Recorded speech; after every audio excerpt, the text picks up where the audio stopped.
Orient bell tiles studio से आप देख रहे हैं एबीपी न्यूज। नमस्कार, एबीपी न्यूज पर हाजिर हूं मैं रुमाना इसार खान। शाम के 4 बजने को है, वक्त हो गया है वो सच जानने का जिसकी खुद खबर गवाह है। और आइए विस्तार से अब खबरों का रुख करेंगे। बड़ी खबर इस वक्त यह है, 1x बेटिंग ऐप से जुड़े मामले में ईडी ने करोड़ों रुपए की संपत्ति अटैच की है। सूत्रों के हवाले से यह बड़ी जानकारी सामने आई। जिनकी संपत्ति अटैच की गई है उनमें बड़े चेहरे हैं, बड़े नाम हैं। पूर्व क्रिकेटर युवराज सिंह, रॉबिन उथप्पा, अभिनेता सोनू सूद, अभिनेत्री उर्वशी रौतेला, इसके अलावा मिमी चक्रवर्ती, नेहा शर्मा, ये वो नाम हैं जिनकी संपत्ति अटैच की गई है। कुल 7 करोड़ 93 लाख रुपए की संपत्ति अटैच की गई है। युवराज सिंह की 2.5 करोड़ के आसपास की संपत्ति है जो अटैच की गई है। रॉबिन उथप्पा की 8.5 लाख संपत्ति अटैच हुई है। उर्वशी रौतेला की मां के नाम करीब 2 करोड़ के आसपास की संपत्ति बताई जा रही है, यह भी अटैच की गई है। वहीं अभिनेता सोनू सूद की 1 करोड़ की संपत्ति अटैच की गई है। इस केस में पहले सुरेश रैना की 6 करोड़ 64 लाख और शिखर धवन की 4 करोड़ 55 लाख की संपत्ति जब्त की जा चुकी है। 1x बेटिंग ऐप केस में ईडी सूत्रों के हवाले से ये बड़ी खबर। सीधे आपको लेकर चलेंगे, हमारे साथ हमारे सहयोगी मनोज वर्मा इस वक्त मौजूद हैं। मनोज, ये बड़ा एक्शन है जो संपत्ति अटैच की गई है। बड़े बड़े चेहरे किस तरीके से ये जुड़े हुए थे इस 1x बेटिंग ऐप से और इनकी संपत्ति जो अटैच की गई है उसके पीछे की वजह, मनोज? जी देखिए रोमाना, आपको बताना चाहूँगा कि ये जो मामला था, इस मामले की इन्वेस्टिगेशन ईडी लगातार कर रही थी। 1x जो बैटिंग ऐप प्लेटफॉर्म है, इसमें 1x BET एक ऐप है, इसके अलावा 1x BAT एक ऐप है, इसके अलावा भी और एक ऐप है। इसमें जो जितने भी सेलिब्रिटीज़ और क्रिकेटर्स हैं, इन्होंने एंडोर्समेंट किया था एक विदेशी कंपनी के साथ और एक डील की थी जिसमें इनको इन बैटिंग ऐप का विज्ञापन करना था, क्योंकि ये बैटिंग ऐप इलीगल तरीके से चलाई जा रही थी। तो जो इनके पास पैसा आया था वो विदेशों से घूम कर आया था, यानी कि ब्लैक मनी को वाइट करने के लिए पैसा विदेशों से घूमकर इन सेलिब्रिटीज और क्रिकेटर्स के पास आया था। यही वजह थी कि ईडी इस मामले की जांच कर रही थी, क्योंकि इलीगल तरीके से बैटिंग ऐप चलाई जा रही थी। जब इन्वेस्टिगेशन आगे बढ़ी तो इसमें यह साफ हुआ कि करीब 6000 के आसपास ऐसे अकाउंट थे जो दूसरों के नाम पर थे या फिर वो फेक अकाउंट्स थे। उनके अंदर भी जो पैसा था 1x बैटिंग ऐप के जरिए आ रहा था और ये सारा का सारा पैसा अवैध था। जितने भी सेलिब्रिटीज थे और क्रिकेटर्स थे, इनके पास जो पैसा आया वो विदेशों से घूम करके आया। तो इस मामले की जांच लगातार ईडी कर रही थी। इसके अलावा 60 से ज्यादा अकाउंट्स को फ्रीज किया जा चुका है। 4 करोड़ से ज़्यादा की रकम को जो है वो भी फ्रीज किया जा चुका है। आपको बताना चाहूँगा 19 करोड़ रुपए से ज़्यादा की संपत्ति को अभी तक अटैच किया जा चुका है और सेलिब्रिटीज़ जो हैं ये इन्हीं की संपत्तियां हैं। फिलहाल ईडी की इन्वेस्टिगेशन इस पूरे मामले में लगातार जारी है और आने वाले दिनों में इस मामले में और भी चौंकाने वाले और बड़े खुलासे हो सकते हैं। ये बड़ी बात बता रहे हैं हमारे सहयोगी मनोज। बहुत शुक्रिया आपका इस तमाम जानकारी के लिए मनोज, कि आने वाले समय में इस मामले में और बड़े चौंकाने वाले खुलासे हो सकते हैं। मैं आगे बढ़ रही हूं। अगली खबर, भारत का पड़ोसी देश है बांग्लादेश और बांग्लादेश एक बार फिर से सुलग उठा है, हिंसा की आग में झुलस रहा है। 2024 के छात्र आंदोलन में शामिल छात्र विरोध समूह इनकलाब मंच के नेता शरीफ उस्मान हादी को गोली मार दी गई थी पिछले शुक्रवार को, जिसके बाद उन्हें इलाज के लिए सिंगापुर लेकर जाया गया और कल उनका निधन हो गया है। इसी के बाद से उनके समर्थक भड़के हुए हैं, विरोध प्रदर्शन करने के लिए सड़क पर उतर आए। ढाका में कई जगह तोड़फोड़ हुई है, आगजनी की गई है। बांग्लादेश में हिंसा जो हुई है उसके बाद आज दूसरे दिन भी प्रदर्शन जारी रहा। आज की ये तस्वीरें आपके सामने है, देखिए किस तरीके से हजारों की तादाद में प्रदर्शनकारी हैं, सड़क पर उतरे हुए हैं। बांग्लादेश में लगातार दूसरे दिन भी प्रदर्शन जारी। ढाका में सड़कों पर उतरे हुए हैं प्रदर्शनकारी। तो भीड़ बेकाबू है, तस्वीरें आपके सामने हैं। शरीफ उस्मान हादी छात्र आंदोलन से जुड़ा वो नेता जो लगातार पिछली सरकार के खिलाफ मुखर तरीके से विरोध की तस्वीर, विरोध की आवाज बनकर उतरा और अब जब बांग्लादेश में चुनाव होने हैं अगले साल तो उसको लेकर भी तैयारी में था, चुनाव प्रचार में भी जुटा हुआ था। और ऐसे में पिछले शुक्रवार को बताया जा रहा है कि जब वो मस्जिद से बाहर निकल रहा था तब अज्ञात हमलावर आते हैं और शरीफ उस्मान हादी को गोली मार देते हैं। गोली सीधे सिर में मारी गई थी, जिसके बाद इलाज के लिए उस्मान हादी को विदेश भेजा गया। सिंगापुर में इलाज चल रहा था, लेकिन बीते कल उस्मान हादी का निधन हो गया। जान उस्मान हादी की नहीं बचाई जा सकी। अब आज खबर ये थी कि उस्मान हादी का शव जो है वो सिंगापुर से वापस ढाका लाया जाएगा और ढाका में ही उन्हें दफनाया जाएगा। और ऐसे में कल जब उनके निधन की खबर बांग्लादेश पहुंची थी, उसके बाद से जिस तरीके से विरोध की आग भड़की थी, अभी तक वो सुलग रही है। आज भी प्रदर्शनकारी सड़कों पर उतरे हुए हैं, प्रदर्शन कर रहे हैं। देखिए कैसे बांग्लादेश के झंडे वहां लहराते हुए आप देख रहे हैं, जोरदार नारेबाजी वहां पर की जा रही है।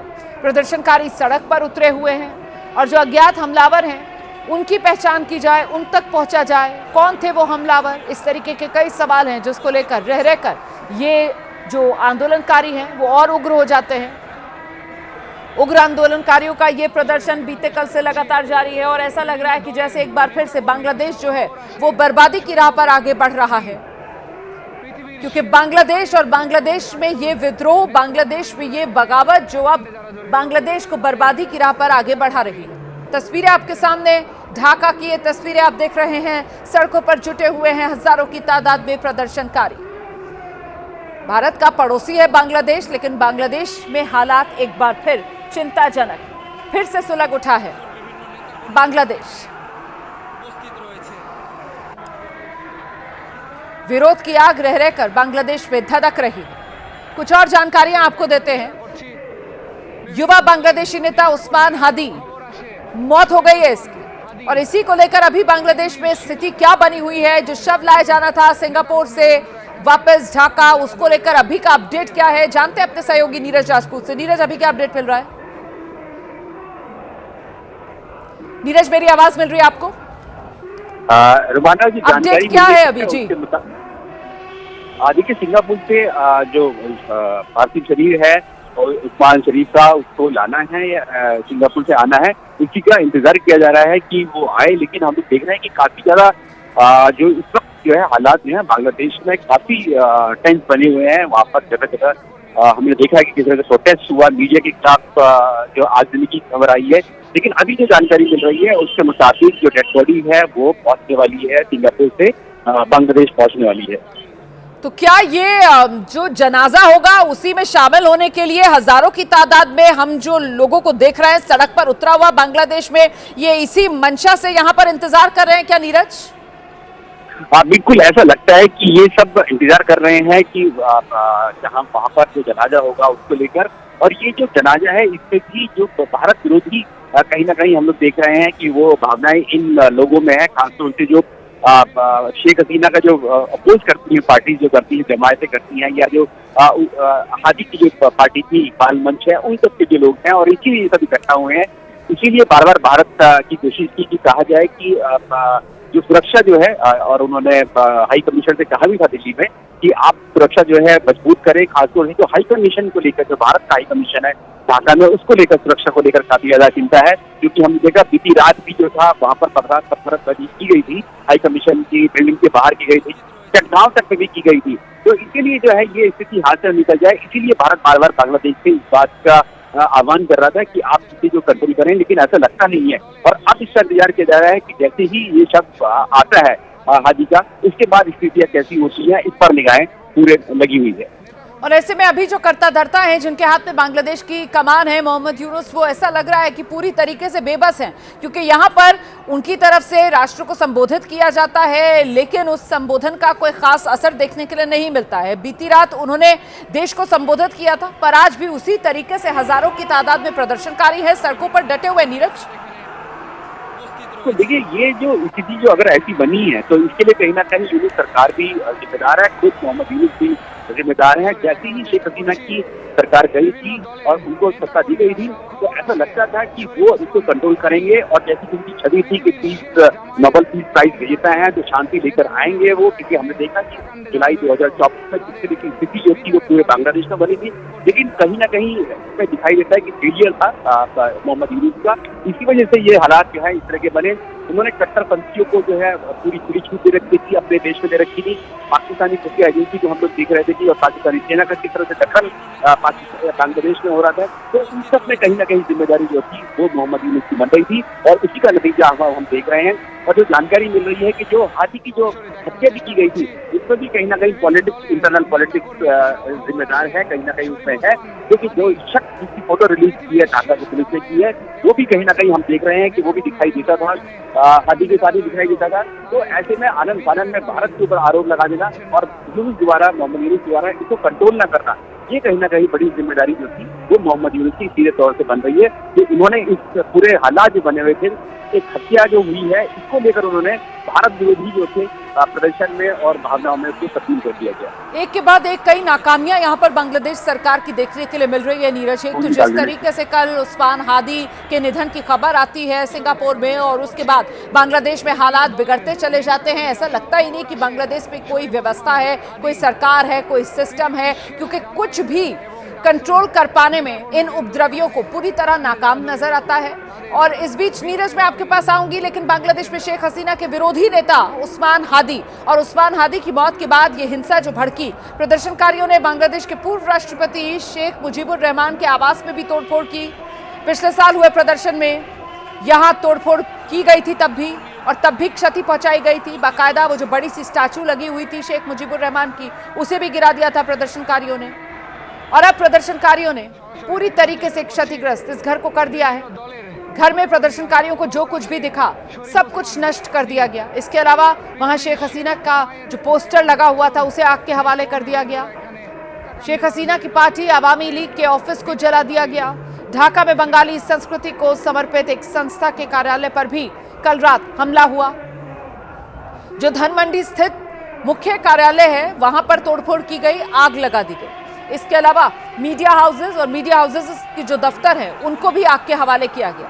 बांग्लादेश के दो बड़े अखबार, दो प्रमुख अखबार, द डेली स्टार और एक और बंगाली अखबार है, दोनों अखबारों के दफ्तरों में आग लगाई गई। एक में तो कई पत्रकार थे, करीब 25 के आसपास पत्रकार बताए जा रहे हैं, जिन्हें जिंदा जलाने का मंसूबा इन प्रदर्शनकारियों का था। वो तो वक्त रहते वहां पर सेना पहुंची और सबकी जान बचा ली गई। तो देखिए किस तरीके से लगातार हालात बद से बदतर होते हुए, और ऐसे में इन तस्वीरों को देखकर ऐसा लग रहा है नीरज जैसे आज भी एक नए सिरे से वहां हिंसा को अंजाम दिया जा रहा है। आज भी विरोध प्रदर्शन वहां पर उग्र होता हुआ नजर आ रहा है नीरज।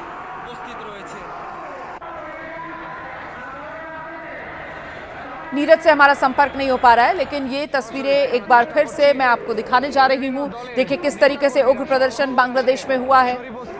ये जो तस्वीरें आप देख रहे हैं शेख मुजीबुर रहमान का आवास, और देखिए कैसे इस आवास के भीतर घुसकर प्रदर्शनकारियों ने सब कुछ तहस नहस कर दिया है। नीरज लगातार हमारे साथ बने हुए हैं। नीरज मैं ये जानना चाह रही थी कि जिस तरीके की हिंसा कल हुई है, आज भी उसी तरीके से उग्र प्रदर्शन, हिंसा होते हुए बांग्लादेश के अलग अलग हिस्सों में तस्वीरें सामने आ रही हैं। बिल्कुल, देखिए ढाका में तो हुई ही है ये हिंसा जो हुई है, और हमने देखा कि किस तरह से जो मंत्री हैं, शेख हसीना के पूर्व मंत्री जो थे, उनकी सरकार के उनके घरों में भी आगजनी हुई है। आर्ट्स गैलरी तक की जो है आग के हवाले कर दी गई है। साथ ही मुजीबुर रहमान जो जिनके बारे में कहा जाता था कि वो फादर ऑफ द नेशन हैं, राष्ट्रपिता हैं बांग्लादेश, उनके भी घर को एक बार फिर से आग लगा दी गई है। इसके अलावा जो चटगांव है वहां पर हमने देखा हिंसा देखी गई है। मैनमान सिंह में तो देखा हमने किस तरह से क्रूरता जो है वहां पर लोगों ने की है। एक जो हिंदू शख्स था, जो वर्कर था, उसके साथ कैसी निर्मम हत्या की गई है उसकी।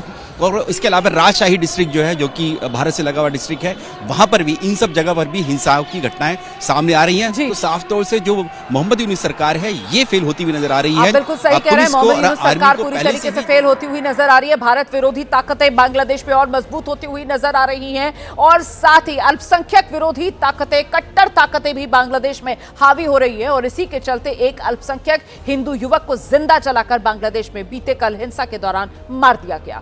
सुलग रहा है बांग्लादेश में। आपको एक बार फिर से बांग्लादेश की तस्वीरें दिखाती हूं, जहां पर हजारों की तादाद में इस वक्त प्रदर्शनकारी सड़क पर उतरे हुए हैं। और जैसा कि जानकारी मिल रही है, वो छात्र नेता जिसको पिछले शुक्रवार को गोली मार दी गई थी और उसका इलाज के लिए सिंगापुर उसे भेजा गया था, कल सिंगापुर में उसके निधन की खबर आई है। आज उसका जो शव है वो सिंगापुर से वापस ढाका आना है। और ऐसे में देखिए कैसे प्रदर्शनकारी सड़कों पर उतरे हुए हैं। हंगामा लगातार जारी है। विरोध प्रदर्शन का सिलसिला जो कल शुरू हुआ था, आज भी थमने का नाम बांग्लादेश में नहीं ले रहा है। बांग्लादेश में आज भी जबरदस्त बवाल है। नुसरत परवीन का हिजाब नीतीश कुमार ने खींचा, उसके बाद वो कोलकाता चली गई। लेकिन अब पटना के राजकीय तिब्बी कॉलेज के प्रिंसिपल ने दावा किया है, हिजाब हटाने को लेकर विवाद में ये नया मोड़। राजकीय तिब्बी कॉलेज के प्रिंसिपल का दावा, डॉक्टर नुसरत परवीन वापस नौकरी ज्वाइन करेंगी। नुसरत पर प्रिंसिपल महफूजुर रहमान का दावा, नुसरत पटना सदर अस्पताल में ज्वाइन कर लेंगी। मामले को बेवजह का तूल दिया गया है, ये महफूजुर रहमान कह रहे हैं। महफूजुर रहमान राजकीय तिब्बी कॉलेज के प्रिंसिपल हैं। हालांकि आज सुबह तक एबीपी न्यूज संवाददाता ने जब महफूजुर रहमान से बातचीत की, तब तक उनको भी नहीं पता था कि डॉक्टर नुसरत कहां हैं। लेकिन अब वो सामने आए हैं और उनकी तरफ से कहा जा रहा है कि डॉक्टर नुसरत जो है वो नौकरी ज्वाइन करेंगी। खबर पहले ही आई थी कि डॉक्टर नुसरत आहत हैं और वो नौकरी भी नहीं लेंगी। इस पर केंद्रीय मंत्री गिरिराज सिंह की तरफ से प्रतिक्रिया भी आपने सुनी थी। गिरिराज सिंह कह रहे थे ना कि वो जहन्नुम में जाएं। अब वही डॉक्टर नुसरत वो नौकरी ज्वाइन करेंगी, ये राजकीय तिब्बी कॉलेज के प्रिंसिपल की तरफ से बताया गया।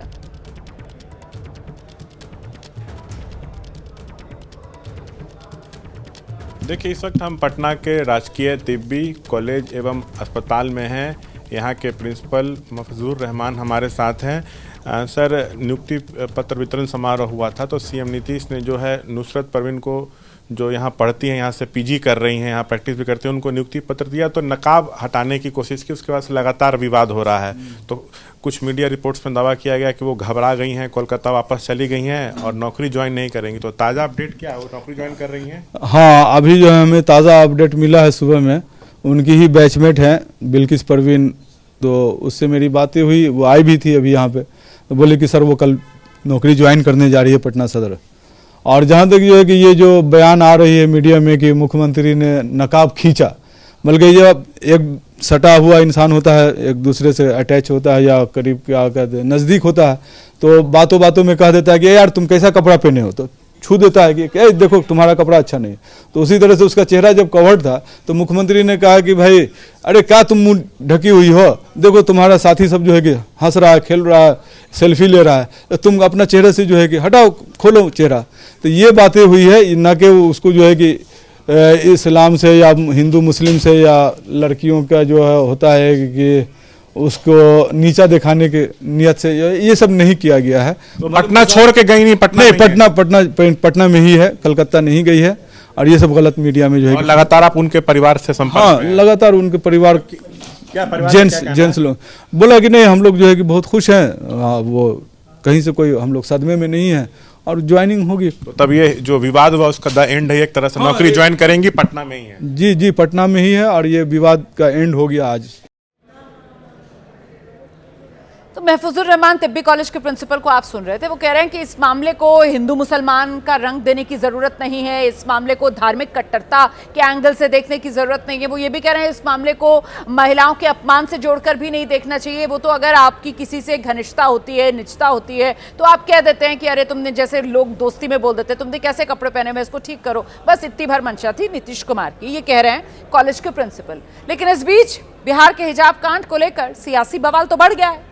पीडीपी की नेता इल्तिजा मुफ्ती, उन्होंने तो महिला डॉक्टर के अपमान के मामले में पुलिस से एफआईआर दर्ज करने की मांग कर डाली है। इस घटना को महिलाओं की गरिमा और सहमति का गंभीर उल्लंघन बताया है।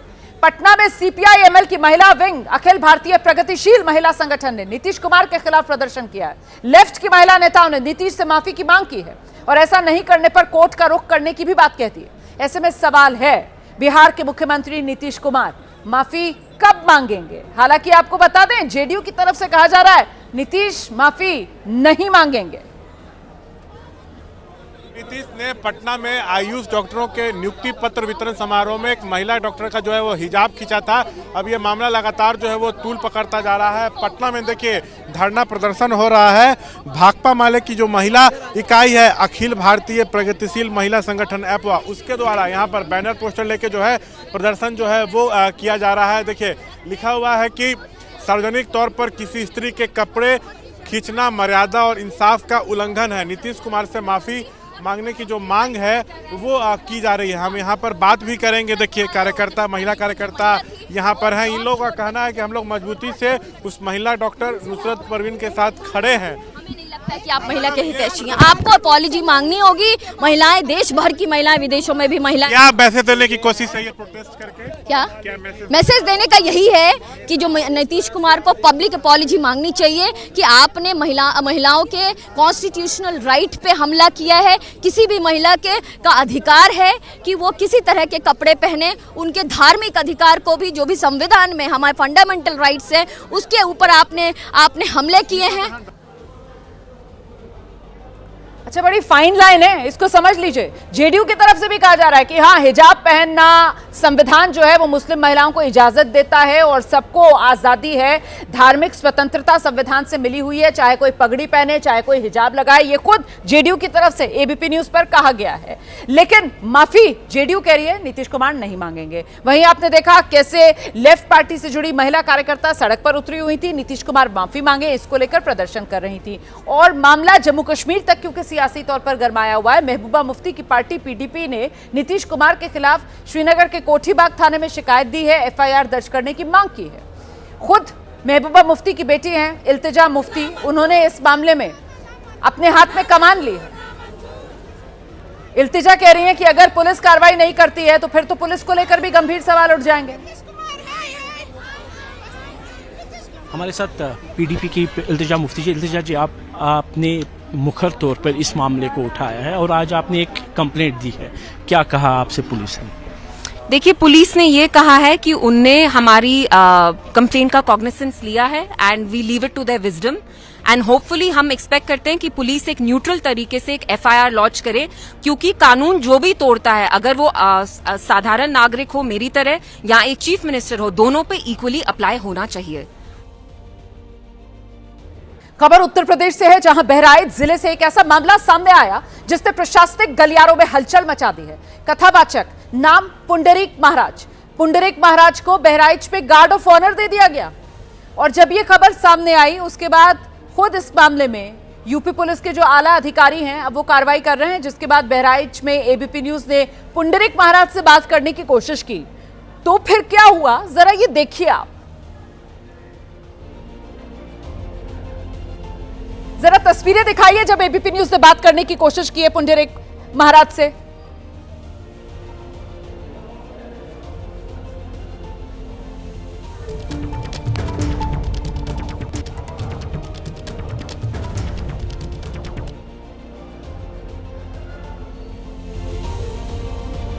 दरअसल ये तो वो गार्ड ऑफ ऑनर की तस्वीरें आप देख रहे हैं जो पुंडरीक महाराज को दिया गया था, लेकिन मैं चाह रही हूं कि जरा हमारे जो पीसीआर के सहयोगी हैं वो तस्वीरें दिखा दें कि पुंडरीक महाराज से जब हमने प्रतिक्रिया मांगी तो क्या हुआ, जरा वो तस्वीरें दिखाइए।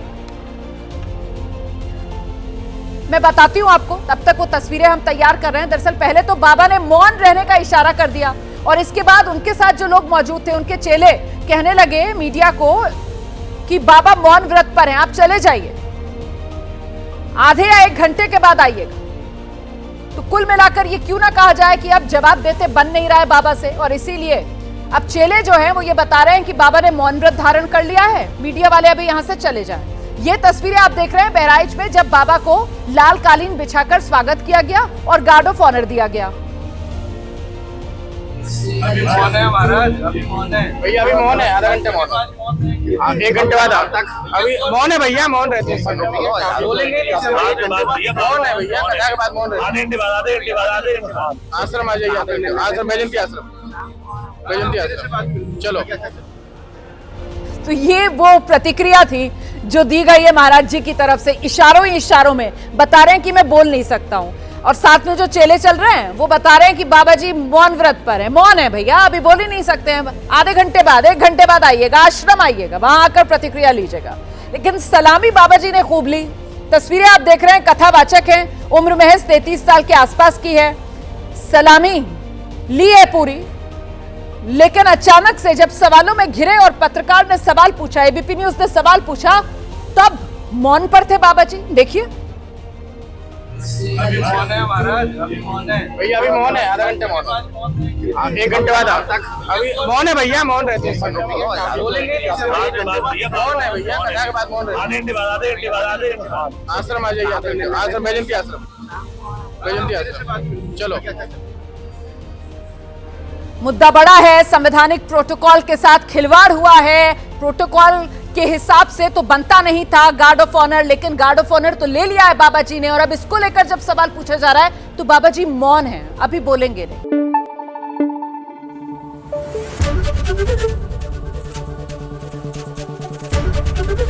एबीपी न्यूज आपको रखे आगे।